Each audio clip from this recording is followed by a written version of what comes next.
want to share with you my go-to yoga pose for an all-over stretch that's perfect if I only have a few minutes on my mat. I always choose down dog because it not only stretches the entire body, but it also strengthens it. Plus, it has the benefit of being an inversion, so it brings fresh blood to the heart and brain while also calming the nervous system. When you first try down dog, you may feel tightened muscles that have been neglected for quite some time. Your lower back might round and your elbows may fling out to the side. Don't worry.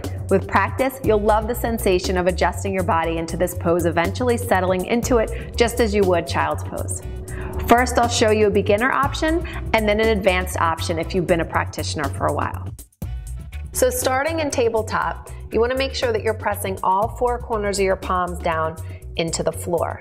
In any yoga pose, you always build it from the ground up, so the alignment of whatever touching the floor is important. So whether it's your hands or your feet, you want to make sure that you're pressing firmly into the mat. So all four corners of the palms pressing down. Roll the inner elbows forward to open up the shoulders, and then hug the forearms in toward the midline as you broaden through the upper back. You're going to tuck the toes and then just gently lift the knees up off the floor an inch or so. Isometrically begin to press the palms forward and bring the tailbone back toward the wall behind you, creating a nice long spine from the crown of the head to the tailbone. If your elbows are bent like this because your arms aren't as strong, that's completely fine. Work where you're at. Otherwise, you want to work on getting those arms straight as you keep bringing the tailbone back toward the wall behind you. Once you have that length in the spine, begin to straighten the legs. You might stop here. This might be your limit for your hamstrings today.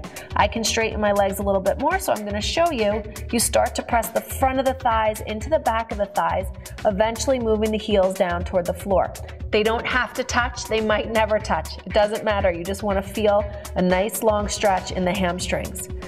Once you begin to have those nice long hamstrings, you work more on pulling that navel in and up and getting a little bit more length in the spine. Relax the crown of the head down toward the floor and keep working that tailbone away from it. Take a couple breaths here in this alignment, wherever you're comfortable, right? Again, your knees might be bent. That's completely fine.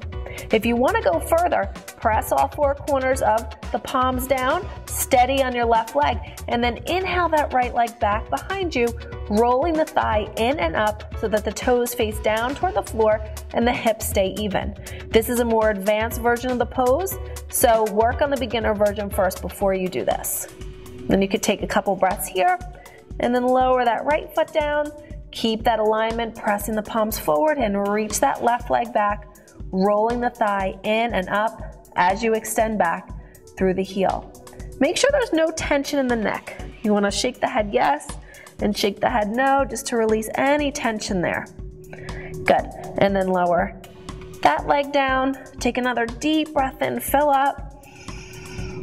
And then exhale, lower the knees to the floor and push the seat back toward the heels to rest in child's pose.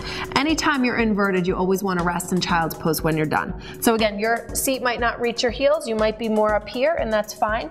You want to walk the hands out to keep that nice long spine, and then eventually sinking the seat back toward the heels a little bit more, and maybe bringing the forehead to the floor. Take a couple breaths here.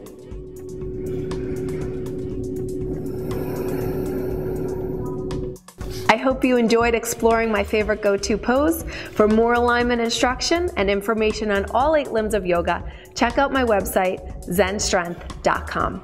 Have a great day.